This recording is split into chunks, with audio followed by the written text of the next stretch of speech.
4 sofa 5 sofa ஆயிடுச்சு, panic பையங்க இப்படி பண்ணுறீங்க, எவ்வளோ பதட்டம் அப்படின்னு கேட்குறேன். பர்ச்சேஸ் பண்ணுறான் கும்பலாக போனால் தப்பு. வாக்கெடுப்பு நடத்தி என் மீது நம்பிக்கை இல்லைன்னு நீங்கள் என்னை வீட்டுக்கு அனுப்பிடுங்க, தோக்கடிச்சிடுங்க, நான் எதிர்கட்சியாக உட்காந்துட்டு போகிறேன், நீங்கள் யாராவது ஃபார்ம் பண்ணுங்க, இல்லை எலெக்ஷனை பேசுவோம். ஆனால் நான் ஒருபோதும் ஆள் பிடிக்கிற வேலையில் இறங்க மாட்டேன் அப்படின்ற ஒரு பிரகடனத்தை நான் சொல்கிறது ஈஸியாக இருக்கும் வார்த்தை. ஆனால் அப்படி ஒரு காரியத்தை பண்ணியிருந்தா ஒருத்தருக்கும் அவரை கவுக்கிற தைரியம் வந்திருக்கு. கவர்மெண்ட்டை காப்பாற்றுறதுக்காக குதிரை பேரமாக, கவர்மெண்ட்டை ஸ்டேபிளாக இருந்தாலும் நான் குதிரை பேரம் பண்ணுவேன்னா அதுக்கு என்ன பேரும்?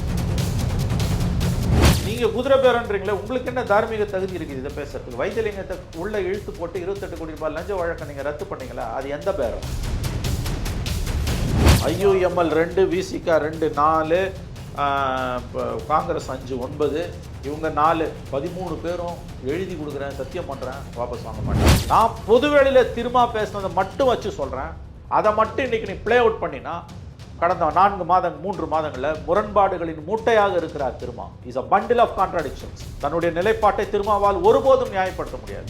ஏற்கனவே அவர் மேலே குட்கா வழக்கு, CBI வழக்கு ரொம்ப துரிதமாக விசாரணை நடந்துட்டு இருக்க நிலையில் தாவேக்காக்கு வந்தார்னா அந்த பழியும் சேர்ந்து தாவேக்கா சுமக்கிறார். கண்டிப்பாக சுமக்கும்.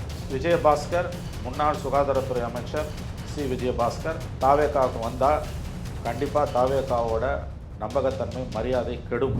விஜயபாஸ்கர் மாதிரியான ஒரு அரசியல்வாதிக்கும் தாவேக்கால MLA சீட்டு கொடுத்தீங்கன்னா இனிமேல் நீங்கள் தூய அரசியல், தூய்மையான அரசியல்லாம் பேசக்கூடாது. போதையெல்லாம் மாநிலமாக தமிழ்நாட்டை உருவாக்குவோம், போதையை ஒழிப்புன்றதுலாம் கதை.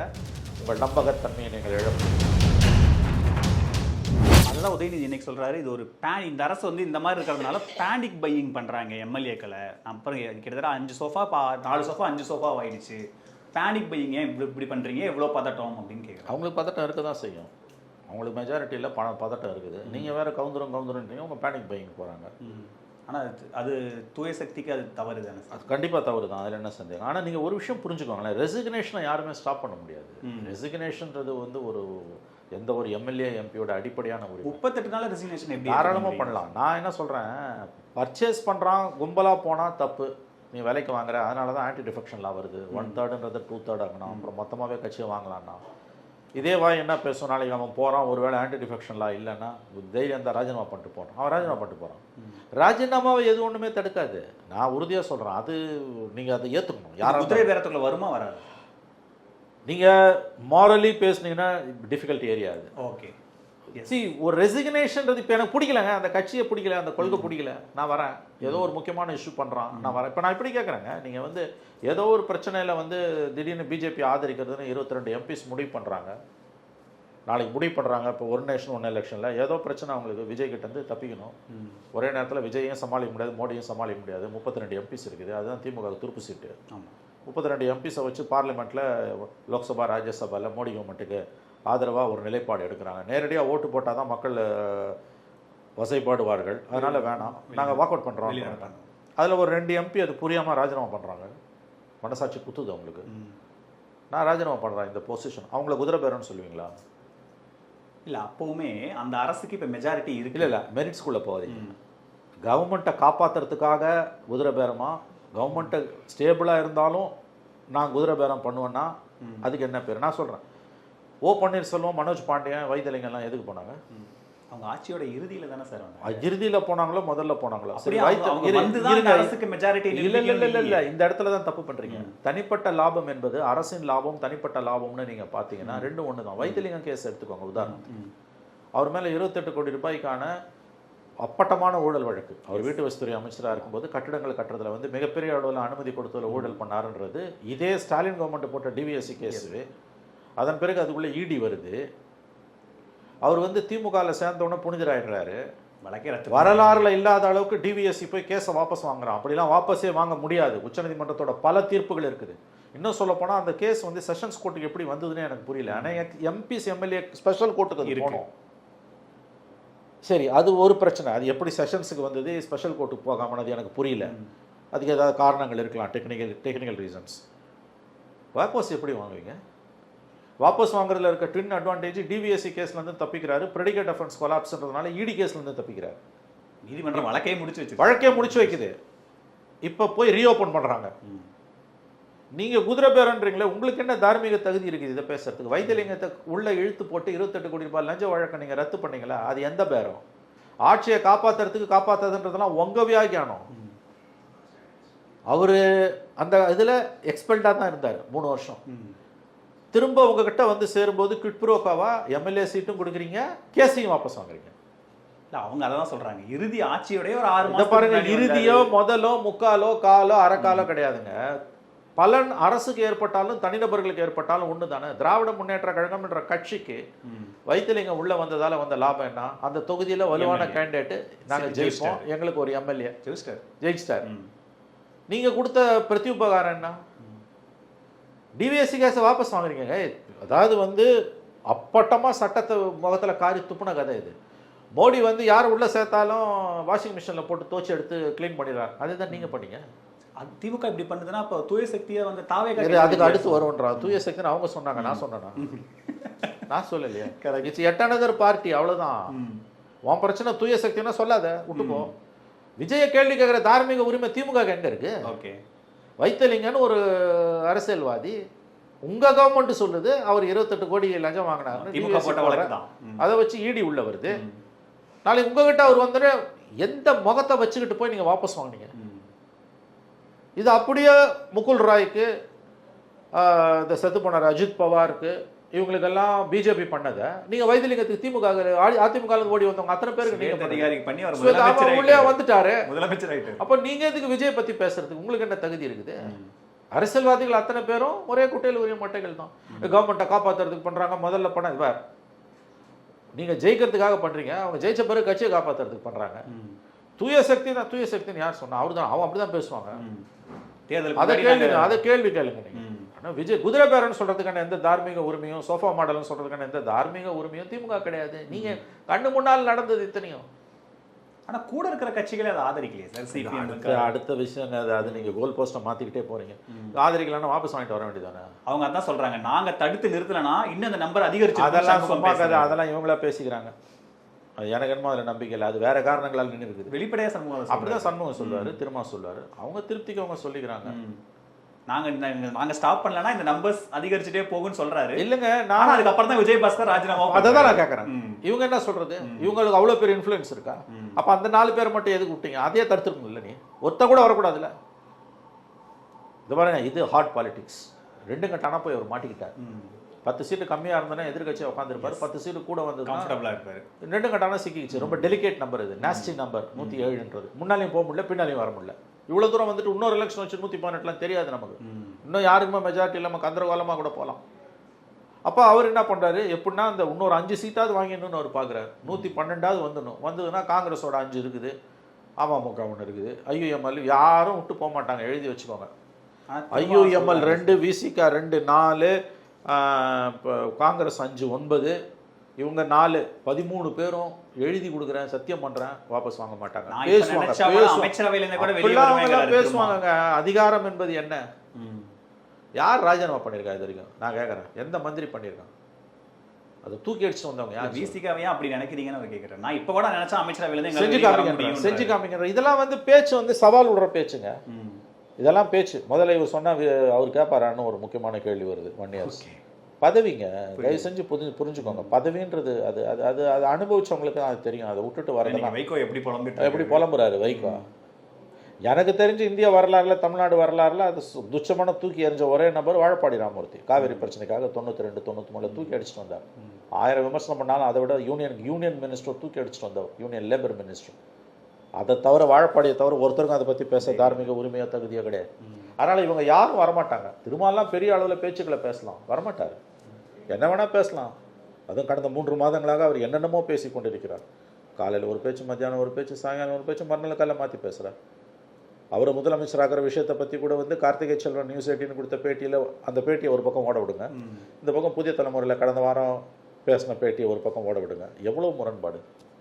இதுக்கு நடுப்புற எக்கச்சக்கமான எபிசோடு ஓடி இருக்கு. அவரு நம்ம பத்திரிகையாளர்கள் மேல விமர்சனம் வைக்கிறார். நீங்க செகண்ட் அண்ட் தேர்ட் அண்ட் இன்ஃபர்மேஷனை வச்சுக்கிட்டு நீங்களா ஒரு கதை நான் அதுக்குள்ள போலன்றேன். நான் அவர் சில பத்திரிகையாளர்களை சொன்னார், நான் அதுக்குள்ள போல, அது அவருக்கும் அவங்களுக்கும் உள்ள விஷயம். நான் அதை பத்தி போல, நான் திரும்ப பத்தி தப்பா ஒரு வார்த்தை கூட பேசுனது கிடையாது. நான் அத்தனையும் பொதுவெளியில் இருக்கிறத மட்டும் வச்சு பேசுறேன்.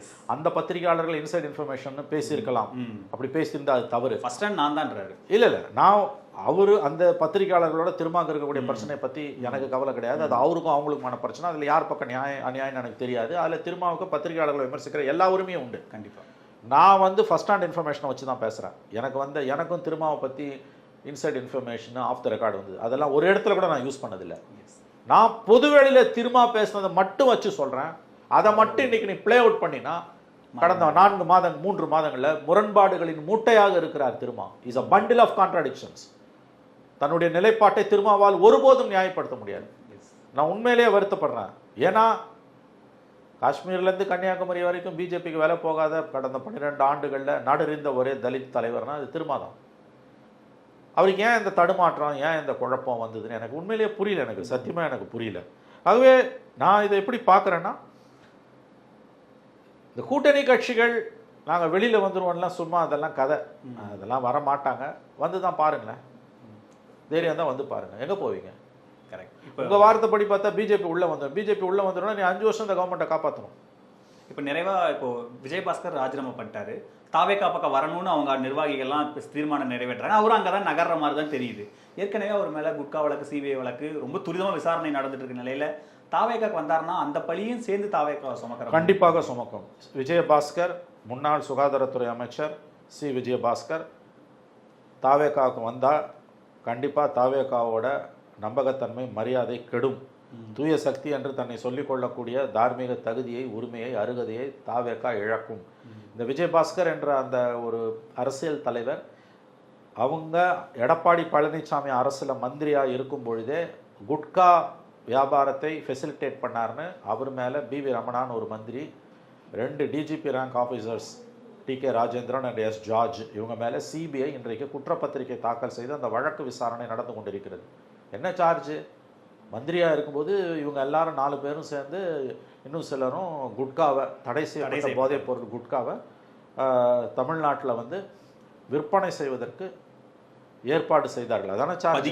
பதுக்கி வச்சு குடோனில் வச்சு எந்தெந்த அவுட்லெட்டில் பீடா வைக்கிற அவுட்லெட்டில் டிஸ்ட்ரிபியூட் பண்ணாங்கன்றது தான் குற்றச்சாட்டு. இதில் அவங்க மேலே பூர்வாங்க ஆதாரம் இருக்குன்னு சொல்லிட்டு தான் இந்த குட்காவை எடுத்துன்னு போய் ஸ்டாலின் இதிலே காமிச்சார், சட்டப்பேரவையில் காமிச்சார். இன்னைக்கு அந்த விஜயபாஸ்கரை தாவேகா சேர்த்துக்கும், அவருக்கு எம்எல்ஏ சீட்டு கொடுக்கும்னா ஐ எம் சாரி, தூய சக்தின்ற இனிமேல் சொல்லக்கூடிய அந்த தார்மீக உரிமையை, தகுதியை, அருகதையை தாவேகா இழக்குது. அவங்களும் மற்ற கட்சிகளை மாதிரி ஒரு கட்சி தான், இன்னொரு ஊழலில் மூழ்கி முத்தெடுத்த கட்சி தான். இது வெறும் ஊழல் மட்டுமல்ல, விஜயபாஸ்கர் மீதான குற்றச்சாட்டுகள் இன்றைக்கு போதை தமிழ்நாட்டு மக்களை பாதிக்கக்கூடிய ஒரு பெரிய பிரச்சனையா இருக்கு. கண்டிப்பா ஊழல் ஒரு பக்கம்னா போதை ஒரு பக்கம் பெரிய பிரச்சனையா இருக்கு. விஜய் தொடர்ச்சியா பேசிட்டே இருக்காரு. அவர் ஜோசப் விஜய் முதலமைச்சர் போதை இல்லா மாநிலமா தமிழ்நாடு மாத்துவன்னு பெரிய அளவில் தொடர்ந்து பேசி கொண்டிருக்கிறார். அப்படிப்பட்ட ஜோசப் விஜய் மக்கள் நம்பி தான் உங்களுக்கு ஓட்டு போட்டிருக்காங்க.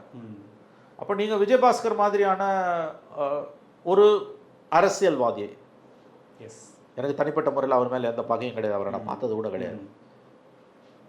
நீங்கள் ஜோசப் விஜய் அவர்கள் இப்படி ஒரு ஹை மாரல் கிரவுண்ட் எடுத்துட்டு இன்னைக்கு விஜயபாஸ்கர் மாதிரியான ஒரு அரசியல்வாதிக்கு தாவேகால எம்எல்ஏ சீட்டு கொடுப்பீங்கன்னா இனிமேல் நீங்கள் தூய்மையான அரசியல்னால் பேசக்கூடாது. போதையெல்லாம் மாநிலமாக தமிழ்நாட்டை உருவாக்குவோம், போதையை ஒழிப்புன்றதுலாம் கதை.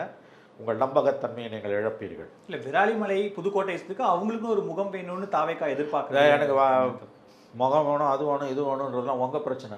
கோல் போஸ்ட்டை மாற்றாதீங்க, அது மக்களோட பிரச்சனையை பேசுங்க. தாவேகாக எது வேணால் வேணும்னு இருக்கலாம். இல்லை சார், இந்த எலெக்ஷனில் விஜய் ஃபேஸை வச்சு ஜெயிச்சிட்டாங்க. அடுத்த உள்ளாட்சி எலெக்ஷன் வருது, லோக்கல் லீடர்ஸ் வேணும், செல்வாக்கு வேணும். அதுக்கெல்லாம் கட்சியை பலப்படுத்த வேண்டிய தேவை இருக்கு. யாரை வச்சு? இவரை வச்சாங்க. கண்ணை விட்டு சித்திரம் வாங்குவார். அவர் தொகுதியில் தொடர் வெற்றி இல்லை, அவர் ஜெயிக்கலாங்க. ஜெயிக்கிறதால அது நியாயம் ஆகிடாது. அப்போ தூய சக்தின்னு சொல்லாதீங்க. நீங்கள் தீய சக்தின்றது நிரூபணமாகும். நீங்கள் இப்படிப்பட்டவர்களை உள்ளே கொண்டு சேர்க்குறீங்கன்னா நீங்கள் எதுக்காக அண்ணா திமுகவும் வேணாம், திமுக வேணாம் மக்கள் ஓட்டு பண்ண அது சொல்லு. எஸ், ஒரு பக்கம் ஊழல், குடும்ப அரசியல், இன்னொரு பக்கம் அந்த மாதிரி போதைப் பொருளை மந்திரியாக விற்கிறாரு. ஏங்க சிபிஐ சார்ஜ் ஷீட் பண்ணிருக்கீங்க, வழக்கு வழக்கு முடிகிற தருவாயில இருக்கு இல்லையா, சாட்சி விசாரணை எல்லாம் முடிஞ்சது, நாளைக்கு கன்விட் ஆகுறாரு, என்ன பண்ணுவேன்? அவருக்கு அதை தவிர அவர் மேல ஏகப்பட்ட கேஸ் இருக்குங்க, சொத்து குவிப்பு வழக்கு இருக்குங்க, அமலாக்கத்துறை வழக்கு இருக்குங்க, வேற மாநிலங்கள் அவர் மேல வழக்கு இருக்கு. அப்ப இப்படிப்பட்ட ஒருவரை வந்து நீங்க எப்படி வந்து உங்க கட்சியில எம்எல்ஏ ஆக்குவீங்க? அப்ப நீங்க எப்படி தூய சக்தின்னு சொல்லுவீங்க? சொன்ன மாதிரி போதையில்லா மாநிலமா உருவாக்குவேன், தமிழ்நாட்டில் போதை கலாச்சாரம் பெருகிடுச்சுன்னு தீய சக்தி திமுகன்னு பேசினாருல்ல. எல்லா பிரச்சனைக்கும் போதை தான் காரணம். நீங்க பேசுனீங்களா தீய சக்தி திமுகன்னு சொன்னீங்களா? இப்ப விஜயபாஸ்கர் உள்ள கூட்டுக்கிட்டீங்கன்னா நீங்க தூய சக்தின்னு எப்படி சொல்ல முடியும்? நீங்களும் தீய சக்தி தான். அப்ப திமுக சொல்றது உங்களுக்கு என்ன தகுதி இருக்குது? மக்கள் இந்த கேள்வியை கேட்பாங்க. இந்த ராஜினாமா இதோட நிக்கும்னு நினைக்கிறீங்களா இல்ல இன்னும் அதிகரிக்கும்? அது ஆண்டவனுக்கே வெளிச்சம். ஏன்னா இன்னைக்கு சிவி சண்முகம் வீட்டில் எஸ்பி வேலுமணி இவங்கெல்லாம் எம்ஆர் விஜயபாஸ்கர்லாம் திரும்ப ஆலோசனை நடத்திக்கிட்டு இருக்காங்க. நம்ம பேசுற ஒரு அரை மணி நேரத்துக்கு முன்னாடி. அப்படியா? என்னவா? அவரை சமாதானப்படுத்த முயற்சின்னு ஒரு தரப்புல ஒரு பேச்சு, இன்னொன்னு இல்ல நம்ம ஒரு 9 பேர் கூண்டோட ராஜினாமா பண்ணலாம் இந்த வாரம் சனிக்கிழமை அப்படிங்கிற மாதிரி ஒரு பேச்சு. அப்படி வேறையா? அப்படிலாம் 2 கருத்துக்கள் ஓடிக்கிட்டு இருக்கு. நாசமா போச்சு போங்க. நான் என்ன சொல்றேன், ராஜினாமா பண்ணி தொலைங்க, ஒரேடியா 20 தொகுதிக்கு பை எலெக்ஷன் வரட்டும், மக்கள் முடிவு பண்ணிட்டோம். மக்கள் முடிவு பண்ணிட்டோம். இப்போ ராஜினாமா செய்யறது தப்பு இல்லைன்னு நான் பேசுறேன், இது என் கருத்து. மக்கள் வேற மாதிரி நினைக்கிறாங்கன்னா அது ஏற்றுப்போம். நம்ம நான் ஒன்று சொல்றேன் தம்பி, நீங்க அது ஒரு நல்ல வாய்ப்பை விஜய் இழந்தார். எப்படி தெரியுமா?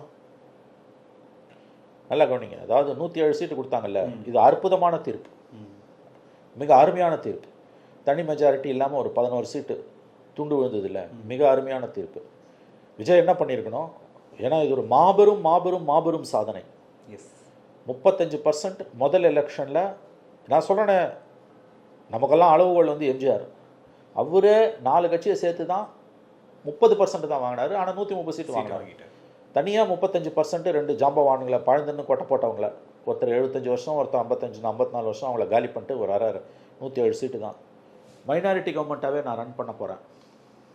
கவர்னர்கிட்ட அவர் என்ன சொல்லியிருக்கணும், ப்ளஸ் பொது மக்களுக்கு வெளிப்படையாக ஒரு பிரகடனம். எனக்கு தான் மக்கள் ஓட்டு போட்டாங்க. சிபிஐ சிபிஎம்லாம் நான் வர வேணான்னு திமுக ஓட்டு போட்டாங்க. நான் 107 சீட் பேரை வச்சுட்டு நான் ஆளணும்னு நான் விரும்புகிறேன். என்னால் ஒரு தூய்மையான நிர்வாகத்தை கொடுக்க முடியும். நான் ஆள் பிடிக்கிற வேலையில் இறங்க மாட்டேன். நான் சில நல்லதெல்லாம் மாநிலத்துக்கு செய்யணும்னு விரும்புகிறேன். இதுதான் என்னோட செயல் திட்டம், ப்ளூ பிரிண்ட். இது யாருக்காவது பிடிக்கலன்னா அசம்பிளியில் எப்போ வேணால் நீங்கள் கவுத்துட்டு போங்க, நான் மறுபடியும் போய் மக்களை சந்திக்க தயார். நான் குதிரை பேரத்தில் இறங்க மாட்டேன். ஓட்டு போட்டவனை அமமுகவை இழுக்க ட்ரை பண்ணது உண்மை, தப்பு. அது இவங்க என்னதான் மறுத்தாங்கன்னாலும் இவங்க அதை நடந்தது, வீடியோவே ரிலீஸ் பண்ணுறது. டிடிவி தினகரனை வந்து நேரடியாக டிடிவியை போய் நீ ஆதரவு கேட்டிருக்கலாம், அவங்க எம்எல்ஏ போய் கேட்டீங்க, அவன் வச்சு தூக்கின்னு போனீங்க. அங்கே ஆரம்பிச்சது முதல் கோணல், முற்றும் கோணல். நீங்கள் என்ன பண்ணியிருக்கணும், 107 பேர். ஏன்னா அவ்வளோ ஹை மாரல் கிரவுண்ட் எடுத்து தான் நீங்கள் அரசியலுக்கு வந்தீங்க இல்லையா? நான் தப்பே செய்ய மாட்டேன், எனக்கு அவசியமே இல்லை, நான் என்னோட கரியரோட பீக்கில் இருந்துட்டு நான் வரேன், எனக்கு காசு வேணாம், எனக்கு அந்த அவசியம் இல்லை. நீங்கள் ஒரு மக்கள் நம்பினாங்க. 107 சீட் எனக்கு நீங்கள் கொடுத்துருக்கீங்க. ஒரு பொதுமக்கள் பிரகடனம், அதை நான் சொல்கிறேன், ஒரு டிக்ளரேஷன். 107 சீட்டு கொடுத்துருக்கீங்க, 11 சீட் எனக்கு இல்லை. நான் சில செயல் திட்டங்களை, இந்த குறைஞ்சபட்ச செயல் திட்டத்தை வச்சு நான் மாநிலத்துக்கு நல்லது செய்ய போகிறேன். யார் தப்பு செஞ்சாலும் நடவடிக்கை எடுப்பேன். என் கவர்மெண்ட் மேலே உங்களுக்கு நம்பிக்கை இல்லையா? 107க்கு எதிராக இருக்கிறது எவ்வளோ? 117, 127, 137 எவ்வளோ இருக்குது உங்களுக்கு? வந்து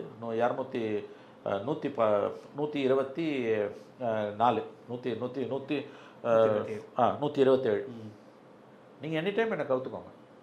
நான் அப்படி ஒரு நம்பிக்கையில்லா தீர்மானம் கொண்டு வந்தீங்கன்னா, வாக்கெடுப்பு நடத்தி என் மீது நம்பிக்கை இல்லைன்னு நீங்கள் என்னை வீட்டுக்கு அனுப்பிடுங்க, தோக்கடிச்சிடுங்க. நான் எதிர்கட்சியாக உட்காந்துட்டு போகிறேன், நீங்கள் யாராவது ஃபார்ம் பண்ணுங்கள், இல்லை எலெக்ஷனை ஃபேஸ் பண்ணுவோம். ஆனால் நான் ஒருபோதும் ஆள் பிடிக்கிற வேலையில் இறங்க மாட்டேன் அப்படின்ற ஒரு பிரகடனத்தை. நான் சொல்கிறது ஈஸியாக இருக்கும் வார்த்தை, ஆனால் அப்படி ஒரு காரியத்தை பண்ணியிருந்தா ஒருத்தருக்கும் அவரை கவுக்கிற தைரியம் வந்திருக்காரு. அடுத்த எலெக்ஷனாகவும் ஃபேஸ் பண்ணுறது குறைஞ்சது 1 வருஷமாவது வண்டி ஓடி. ஆனால் கவர்னர் கூப்பிடலையே சார்? இல்லை கவர்னர் ஏன் கூப்பிடலன்னா தப்பு பண்ணார் இவர். காங்கிரஸ் சேர்த்துக்கிட்டு போயிட்டு நீ தனியாக வந்து 107னா நான் உன்னை கூப்பிட்டு பண்ணார் அவர். அது கரெக்டு. காங்கிரஸ் சேர்த்துட்டு வந்துட்டு, எஸ், நீ காங்கிரஸ் கூட்டிட்டு போகும்போது 118 இருக்கணும். ஆமா, கூட்டணினா எங்க மீது சிங்கிள் லார்ஜஸ்ட் பார்ட்டியை கூப்பிடணுன்றது தான் சுப்ரீம் கோர்ட்டோட ஜட்ஜ்மெண்ட். அதுதான் முறை. யாருமே மோடியா நினைச்சாலும் அதை தடுக்க முடியாது. ஆனா நீ என்ன பண்ண, நீங்க என்ன பண்ணீங்க, கூட இந்த 5 பேரை சேர்த்துட்டு போனீங்க. 107, 5, 112, 108ன்னு கேட்டு 113. நீங்க கவர்னர் சொன்னது கரெக்ட். அப்படின்னா எனக்கு 118 வேணும். அதுல தானே இழுத்துது. நீங்க முதல்லையே போய் 107 சொல்லியிருக்கணும். சிங்கிள் லார்ஜஸ்ட் பார்ட்டி நான் தான். சிங்கிள் லார்ஜஸ்ட் பார்ட்டி கூப்பிட்டு ஆகணும், ம். கூப்பிட்டு ஆகணும். அன்னைக்கு யாருக்காவது ஏற்று ஓட்டு போட தைரியம் இருக்கா? இல்லை, எப்படி போடுவாங்க? டிசென்ட்ரி வந்துடும் ஒவ்வொரு எம்எல்ஏக்கும். ஞாபகம் வச்சுக்கோ, அவ்வளோ செலவு பண்ணியிருக்கோம். 20 கோடி 30 கோடி. சட்டமன்ற கழிப்பறைகள் கணக்கு இல்லையா? பயந்துருப்பான் ஒவ்வொரு எம்எல்ஏவும். விஜய் கவர்மெண்ட்டை கவுக்குற துணிச்சல் யாருக்காவது வந்திருக்குமா மே 13ஆம் தேதி? வராது. அந்த கேம் ஆடி இருக்கணும். ஆனா நீங்க என்ன பண்ணீங்க? முதல்ல அமமுகவை போய் பிடிச்சிங்க, அது எவ்வளவு பெரிய தப்பு. அதுக்கப்புறம் என்ன பண்ணீங்க? அந்த 25 பேர்கிட்ட போனீங்க. அது நீங்க என்ன பண்ணீங்க? உங்களுக்கு அதான் படிச்சவங்க கூட இருக்கணுன்றது. சுப்ரீம் கோர்ட் ஜட்ஜ்மெண்ட் தெளிவா 23 ஜட்ஜ்மெண்ட் இருக்குது. 2/3 வரணும். 2/3 இல்ல, அவங்களையும் கழட்டி விட்டு பேரண்ட் பாடி அப்ரூவல் அதுவும் இல்ல. கட்சியில் அவனையும் கொண்டு தெருல விட்டு. ஆக இப்ப நீங்க என்ன நினைக்கிறீங்கன்னா, இந்த 6 வந்து ஒரு 9 ஆக்கி 10 ஆக்கி ஒரு 117 வந்துடுச்சுன்னா போதும்னு நினைக்கிறாங்க. இல்லை ஒரு 6 சீட்டாவது கூட வரணும். 107 + 6 5லேருந்து 6 12 6 13 இருந்ததுன்னா காங்கிரஸ் 5 இருக்குது. அடிக்கடி சொல்லிட்டே இருப்பீங்க, கவனம் முழுக்க இதுல தான் இருக்கும். தான் சொன்னேன், it's like life threatening disease வந்த மாதிரி தான். உங்க கவனம் பூரா அதுல இருக்கும். பார்ப்போம். இவர்கள் வந்து அதனால வந்து உங்க கேள்விக்கான பதில் நீங்க என்ன கேட்டீங்க? விஜய் நீ இந்த எம்எல்ஏ ராஜினாமா தொடரும் இல்ல, விஜயபாஸ்கர் விஷயத்தை சொன்னீங்கல்ல நீங்க. ஆமா, விஜயபாஸ்கர் சேர்த்துட்டாங்கன்னா, விஜயபாஸ்கரை சேர்த்தாங்கன்னா தாவேக்காவும் அந்த பழைய சுமக்கும். கண்டிப்பாங்க. இது வந்து எப்படி சொல்றது, இது வந்து தூய சக்தின்னு சொல்றதுக்கான எந்த விதமான உரிமையும் தகுதியும் உங்களுக்கு கிடையாது. நீங்க வந்து பாவத்தை சுமக்குறீங்க. நான் அந்த அளவுக்கு நீங்க பேசுனீங்க. நீங்க சொன்னாம அந்த கேஸ் ட்ரையல் போயிட்டு இருக்கு இல்லையா? ஆமா, சார்ஜ் ஷீட் குற்றப்பத்திரிகை தாக்கல் பண்ணிருக்காங்க. வழக்கு விசாரணை நடந்துகிட்டு இருக்குது. ஒருவேளை வழக்கில் அவர் விடுதலை ஆனால் கூட நீ சேர்த்தினா கூட ஒரு நியாயம் உண்டு. அவர் ட்ரையலை ஃபேஸ் பண்ணிட்டு இருக்காரு, அப்போ கொண்டு வந்து அவர் சேர்க்குறேன்னா. ஆகவே இது தான் எல்லார மாதிரியும் தாவேக்காவும் மற்றும் ஒரு அரசியல் கட்சி தான், விஜயும் மற்றவர்களை மாதிரியான ஒரு அரசியல் தலைவர் தான் என்பது. ஒருவேளை விஜயபாஸ்கர் தாவேக்கா சார்பில் நிறுத்தப்பட்டால் மீண்டும் ஒரு முறை ஊர்ஜிதமாகும். தங்களுடைய மரல் சுப்பீரியாரிட்டியை கம்ப்ளீட்டாக வந்து தாவேக்கா இழந்துடும். அதில் எந்த சந்தேகமும் உங்களுக்கு வேணும். நன்றி சார், நேரத்தை செலவழிச்சதுக்கு நன்றி சார்.